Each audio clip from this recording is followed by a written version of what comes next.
Olá, sejam muito bem-vindos a mais um podcast Segredos de Justiça, onde o mundo jurídico vira resenha. E antes de começar, vamos lembrar que nosso parceiro de sempre, a OCB do Espírito Santo. Cooperativas conectam histórias e aqui a gente conta muita história boa. E não será diferente hoje com nossa convidada, que é promotora de justiça há 20 anos. Já atuou no setor de saúde, já atua, né? Ela atua hoje no combate à corrupção e tem muita história para contar. Que promotor de justiça não tem história, não é verdade? Seja muito bem-vinda, Maria Clara Mendonça. Bom dia, eu agradeço, Carla, é uma honra para mim. Acho que o programa é maravilhoso, ele traz leveza para o direito e a gente precisa disso. A ideia é essa, fique à vontade, vamos bater papo, contar história mesmo. Nós idealizamos o programa para ser os bastidores, para contar as histórias, para contar os perrengues, as alegrias do mundo jurídico. Isso é bom. Então vamos lá, primeira coisa, como é que surgiu o seu interesse pelo direito? A minha família tem muitos advogados, né? A minha mãe é aposentada, mas foi procuradora do Estado, né? Então eu fui criada numa família de advogados e acho que o meu interesse pelo direito surge daí, né? De dentro da minha casa. Do convívio mesmo. Do convívio. E aí você nunca pensou em fazer outra coisa? Sempre foi o direito? Não, eu nunca pensei em fazer outra coisa. O direito nasceu junto comigo. Ah, que bacana! E desde a época de faculdade você queria estar no Ministério Público? Queria promotoria? Não, eu queria ser juíza. Esse era o meu sonho. Meu sonho era magistratura na época de faculdade. E aí logo depois que me formei, eu fui estudar para concurso, né? Tentei a advocacia durante uns 6 meses, fiz uma experiência, mas tive certeza que a minha vida era no serviço público. E aí voltei para casa para estudar, é um concurso difícil, mas eu passei no MP. E aí me apaixonei por ele, né? Eu acho que fiz uma simbiose entre essas duas carreiras, que são ambas do sistema de justiça, e tive minha paixão aí pelo Ministério Público com esse destino da vida. O que mais te encanta nessa atuação como promotora? O que mais me encanta é a possibilidade de nós fazermos, de fato, transformação social. Ah, que legal. E, de fato, o Ministério Público tem isso. É esse o perfil, né? É que, de fato, o Ministério Público, ele é a casa da democracia. E ele tem poderes criativos, diferentes. Multidisciplinares para transformar essa democracia em princípios. Que bacana, que bacana. Mas antes de ser promotora, você chegou a advogar? Eu advoguei durante 6 meses no escritório do professor Mazei. Ele havia sido meu professor e me convidou para trabalhar com ele. Foi uma experiência gratificante, ele é um profissional maravilhoso, mas tive certeza ali de que a advocacia não era a minha casa. Então foi um tempinho muito curto e eu logo voltei para a minha vocação. E o doutor Mazei sempre apaixonado pelo direito, né? Muito apaixonado, muito apaixonado. Que bacana. E não conseguiu te conquistar na advocacia. Eu acho que a advocacia não conseguiu me conquistar. Como promotora, você logo foi para a área de saúde ou não? Como é que foi a sua entrada, a sua trajetória dentro do Ministério Público? O Ministério Público ele tem uma carreira que segue promoções, né? E que no início dessa carreira nós não escolhemos propriamente os espaços que ocupamos. Sim, então, assim, o promotor, quando entra substituto, ele vai ser designado numa série de comarcas, né? Lugares, normalmente vivencia o interior, e leva um tempo para que a gente conheça esse conjunto de atividades que é muito variado, né? Do criminal ao cível, à tutela coletiva, e se apaixone por algo. eu vivi essa fase de Ministério Público, acho que ela é importante para todos nós, até como um amadurecimento profissional, sim. Mas desde sempre a saúde, por onde eu passava, tocava naquele tempo o meu coração, como a tutela coletiva de um modo geral, né? Ela tem a ver com essa alma de transformação social mais intensa. Claro, que é um assunto bastante sensível em qualquer setor mesmo, né? Mas você rodou muito o interior do estado? Rodei bastante, fiquei bastante tempo no interior, fiquei também na capital como substituta, acho que vivi diversificadas experiências, até que eu obtive antiguidade suficiente para me titularizar numa saúde especializada, que foi Cachoeiro de Itapemirim. Né? Olha, onde eu fui bacana. promotora de saúde durante alguns anos, já titular dessa matéria específica. Em Cachoeiro? Em Cachoeiro. Que bacana, que legal. Achei que você estivesse aqui, né? Foi em Cachoeiro, então que você a primeira passou titularidade especializada, né? Depois eu consegui me promover para a Serra, onde eu atuo até hoje, mas não mais na saúde, mas eu consegui me promover para a saúde da Serra. Então mantive aí a minha história de especialidades por uns 15 anos. E dentro da área da saúde, teve alguma história que lhe marcou, que deixou realmente marcas na sua história? A saúde tem muitas histórias e muitas já marcas. Se emocionou? Né? Já me emocionei muitas vezes e quase tudo na saúde emociona, né? Porque ela lida com a vida das pessoas, com aquilo que há de mais sensível e que há de mais doloroso também.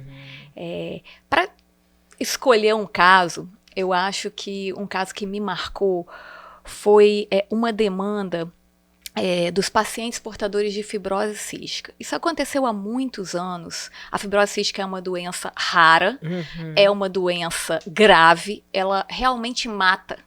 E mata crianças, porque ela gera uma série de sequelas pulmonares e, se não medicada adequadamente, invariavelmente ela leva a um comprometimento grave e a morte. Quando eu assumi a saúde estadual, ainda como substituta naquela época, eu me deparei com um quadro muito sério de desassistência desses pacientes. Era um dilema moral forte, porque os medicamentos das doenças raras, em geral, eles são muito caros para o Estado. Sim. E o SUS sempre convive com esse duro dilema moral entre salvar vidas e investir numa política de atenção básica.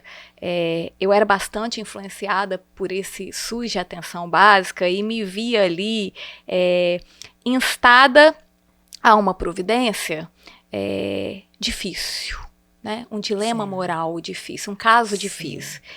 E fiz a ação e demandei o Estado do Espírito Santo à época para que ele fornecesse essas medicações, porque é a vida e porque há uma vulnerabilidade também naquilo que é diferente e é frágil. Né? O abandono disso é muito doloroso. Eu obtive, isso foi uma ação polêmica no SUS, polêmica em relação ao Estado, que teve que arcar com essas despesas.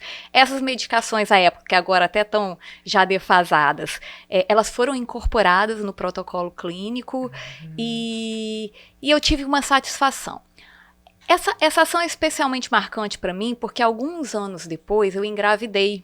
Mais ou menos ao mesmo tempo em que uma grande amiga minha, que é também promotora, Letícia Lengruber. E logo depois, o filho dela nasceu primeiro e eu ainda estava grávida e recebi um telefonema com o diagnóstico de que o filho dela era portador de fibrose cística. Isso foi muito marcante para mim e ainda porque talvez hoje, sempre, mas hoje em especial, com a nossa crise de tantas diferenças políticas, humanas, de posicionamento, nós às vezes temos uma impressão de separação. E esse caso ele me marcou mais especialmente porque ele trouxe para mim a sensibilidade de que as nossas identidades, elas no fundo, sempre se alteram. Eu fiz uma ação por pacientes que eu não conhecia. Anos depois, eu tive um elo emocional dentro da minha casa. E o que eu quero dizer é que ela traz, talvez hoje, uma reflexão importante para nós, de que existe um fio condutor das nossas identidades, acima de todos, que se chama condição humana. Né? As nossas humanidades estão aí para nos tornar pessoas iguais. E vez ou outra, Carla, a vida balança e muda o que está no nosso coração. Então, acho que essa é uma linda história. Não, sem dúvida. E tá aí, né? O papel de transformar a sociedade passa diretamente dentro da nossa casa. Passa. Né? Em algum momento vai impactar a sua casa. Isso. Né? Ainda que não pareça num dado momento. Ainda que não pareça, exatamente. Porque a gente às vezes tem a impressão... Inclusive, eu brincava aqui antes com você, né? Promotor de justiça sai na rua procurando, né? O que tá errado. É essa a impressão que a gente tem. Eu acho que promotor de justiça também é humano. Não ele não sai na rua o tempo todo procurando o que é errado. Mas claro que promotor de justiça tem olho crítico pro que é errado. Claro. Né? Mas nesse período aí de saúde, você chegou a visitar hospitais, fazer visitas locais a ambulatórios de saúde pública? Muitas vezes. Participava mesmo ativamente dentro dos conselhos de políticas públicas, que são espaços importantíssimos. De debate plural. Os conselhos de política pública são espaços em que a sociedade civil participa da tomada de decisão. Viver a realidade é algo importantíssimo para que o Ministério Público acerte. Sem dúvida, né? E o relacionamento com a área, assim, com os profissionais, médicos, enfermeiros, os atendentes, como é que era? Esse atendimento mesmo, direto, a conversa direta, como é que era? Era a conversa direta, era um relacionamento interdisciplinar. A saúde tem muito disso, e ela é uma área que nos permite essa conjugação de saberes. Isso é muito forte na saúde coletiva, isso é um aprendizado, e até por causa disso, do desejo, a época que eu tinha desse aprendizado mais intenso, eu fiz um mestrado em saúde coletiva fora do direito. Olha, que legal! Eu escolhi estudar na Universidade Federal do Espírito Santo em um mestrado, né, em um programa de pesquisa que era vinculado à política pública, né, e até a biomédicas e não ao direito, para que eu pudesse ser melhor nesse diálogo aí. E foi uma experiência muito bacana. Não, e é uma área bem bacana, né? É uma área muito, muito bacana mesmo, né? Que nos toca, né? Mas vamos lá, depois que você foi, então, para a cidade da Serra, você foi para o combate à corrupção. Como é que foi essa transformação aí? Então, essa transformação foi uma mudança de várias causas, né? No meio do caminho, entre a minha atuação como atividade de execução na saúde e no combate à corrupção, eu recebi um convite para trabalhar no Conselho Nacional do Ministério Público. Olha que bacana. Esse convite veio ele foi surpreendente, ele veio de um colega do Ministério Público Federal, Dr. Valério Eringer, que me convidou, e hoje ele é até desembargador do TRT do Espírito Santo, foi pelo Quinto Constitucional, e nós havíamos tido algumas experiências de trabalho conjunto na saúde, e ele me fez esse convite para começar a participar das inspeções nacionais. Fiquei muito feliz à época, posso dizer que esse convite foi talvez a batida da asa da borboleta na minha carreira, porque me levou a um espaço muito interessante, de aprendizado muito intenso, de análise institucional. O que eu fazia na Corregedoria Nacional era assessorar o corregedor na elaboração de relatórios de inspeção que, em síntese, sugerem aperfeiçoamento do Ministério Público enquanto uma instituição de defesa de direitos e de princípios, né, nas suas metodologias administrativas e institucionais. Quando eu voltei do CNMP, eu queria algo diferente. Talvez porque o tempo de saúde tivesse já já tomado de mim parte do que eu tinha para dar. Eu acho que a rotatividade nos espaços é algo muito bom.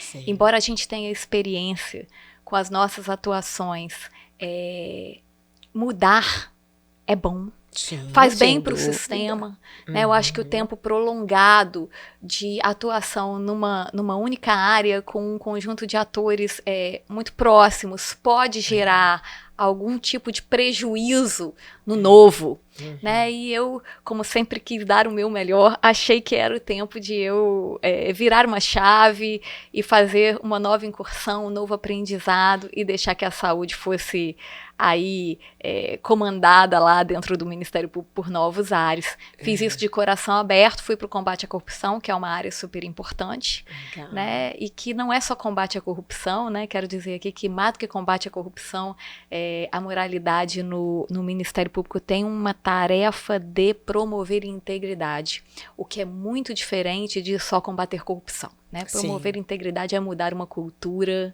é trazer os agentes para fazer diferente, é mudar tradições, e é bonito demais também. Que bacana. E nessa época, histórias que te chamaram mais a atenção dentro desse combate à corrupção?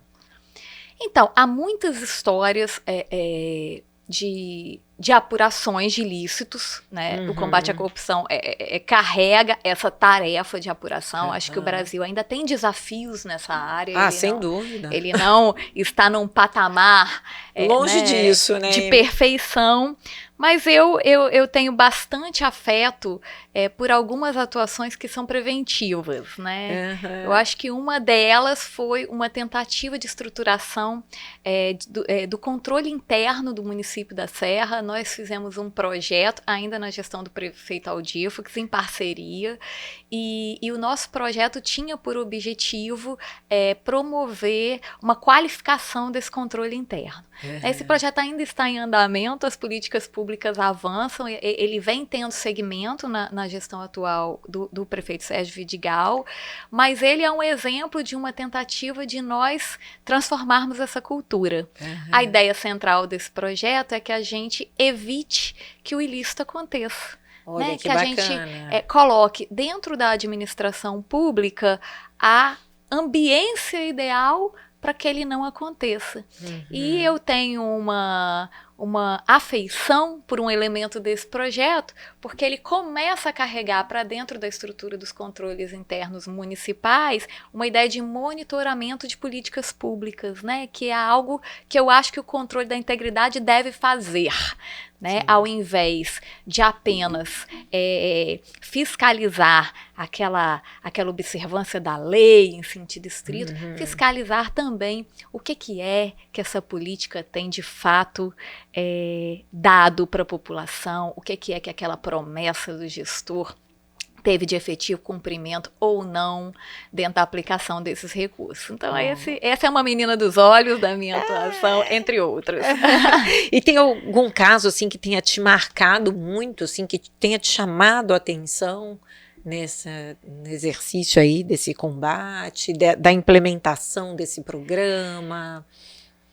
Olha, a Câmara de Vereadores de Serra foi uma instituição, e aí eu não vou falar especificamente sobre nenhum caso, mas foi uma instituição que viveu um momento de sujeição a uma série de atuações sancionatórias, né? Ações de aplicação de punibilidade por prática de ilícitos. Assim, de 2017 até 2019, houve um indicador alto de providências do Ministério Público, da minha promotoria, em relação à prática de ilícitos envolvendo vereadores naquela Câmara, inclusive com afastamentos. O que eu quero chamar a atenção é que esse momento, ele também foi produtivo para que a gente conseguisse dar um salto qualitativo ali para um outro projeto, e eu vou aproveitar a oportunidade para falar sobre ele, que é também de transformação social. O movimento empresarial, no primeiro momento, procurou o Ministério Público ainda em 2018, tendo por objetivo adotar uma parceria com vistas a qualificar a atividade legislativa na Câmara Municipal de Serra.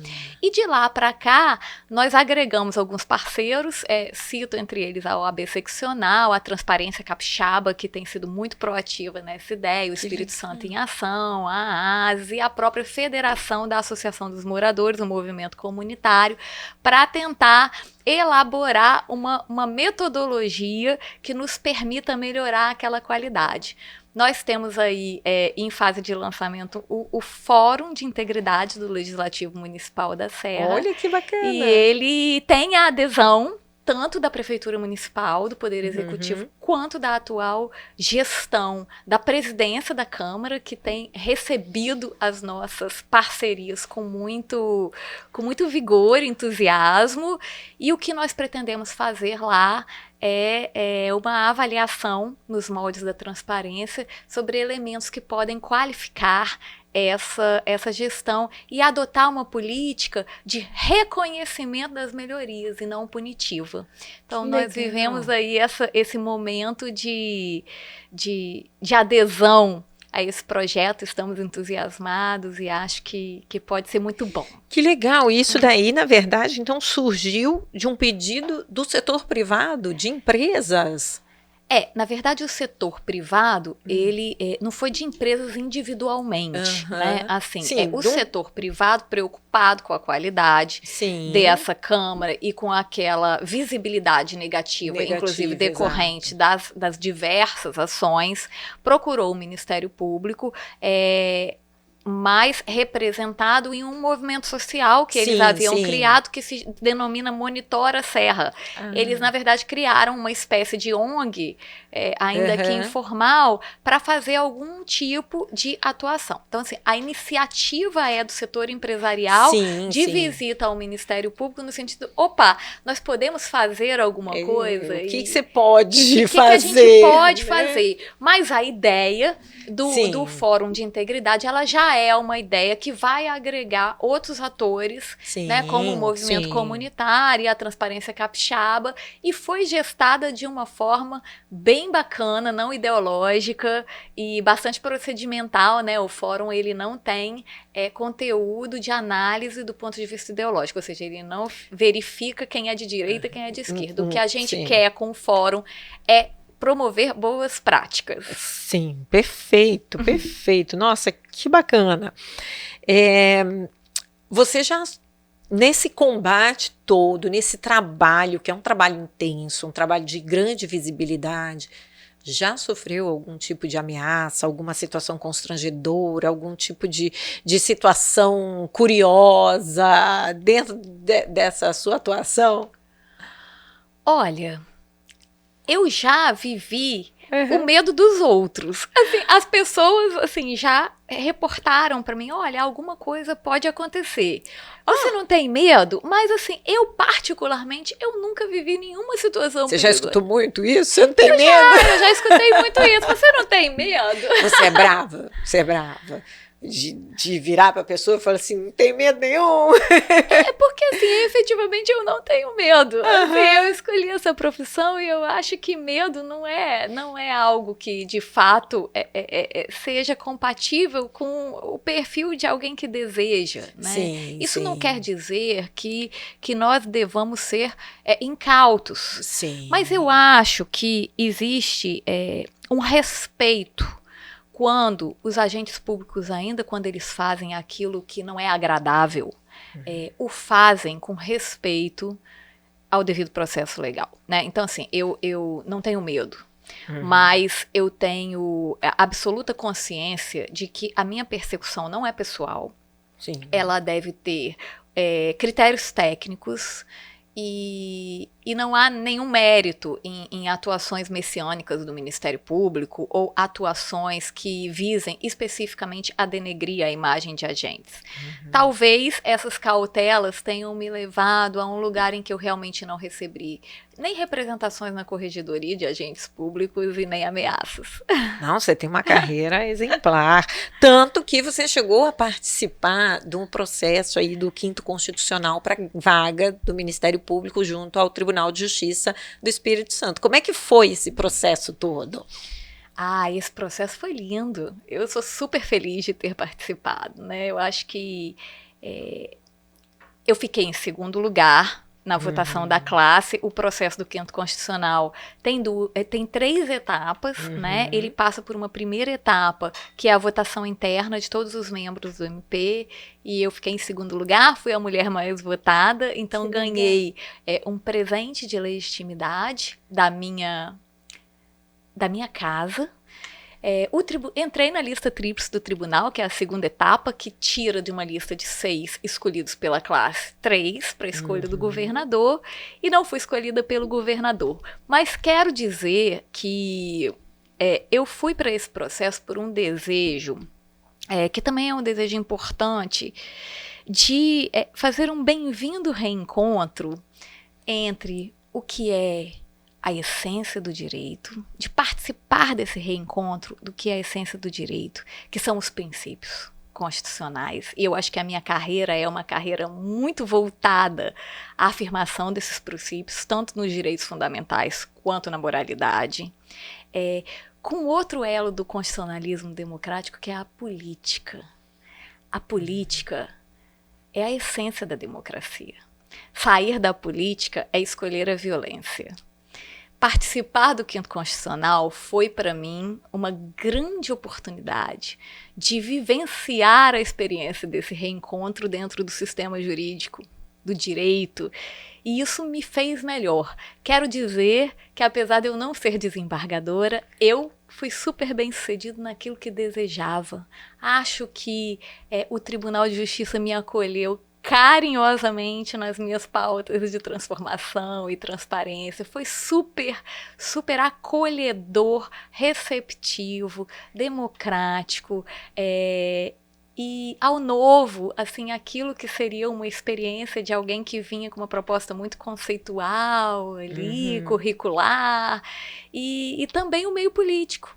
Acho que o meio político acolheu bastante, tive experiências muito republicanas e muito interessantes no meio político. Não tenho nada, eu fiquei surpresa positivamente e recebi muito mais do que esperava do meio político do Estado do Espírito Santo. Olha, que bacana, que bacana.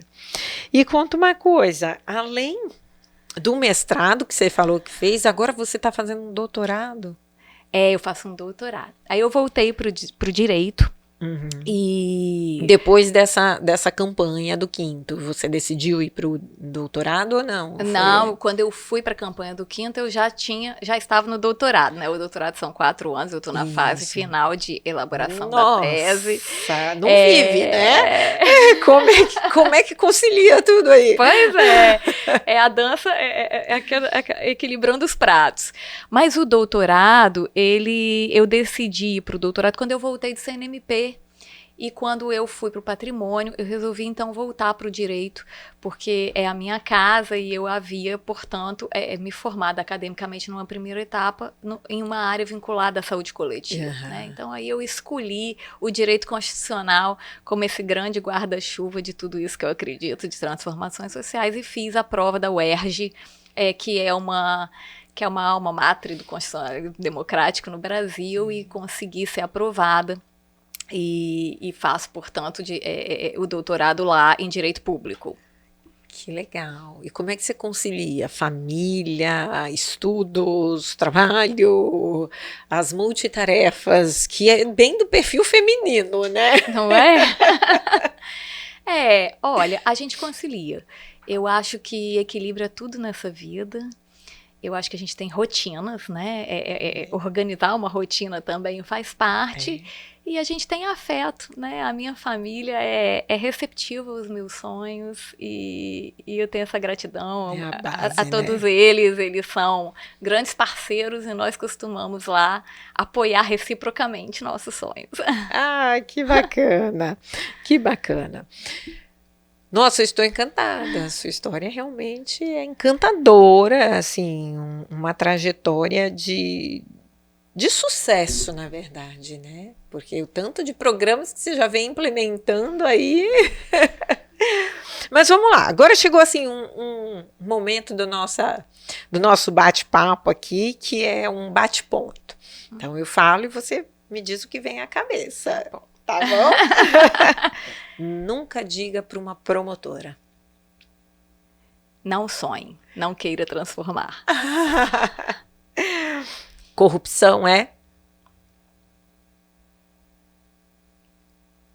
Um problema que vai ter que ser enfrentado no país. Saúde pública é? A pauta de humanidade mais transversal do mundo. Nossa.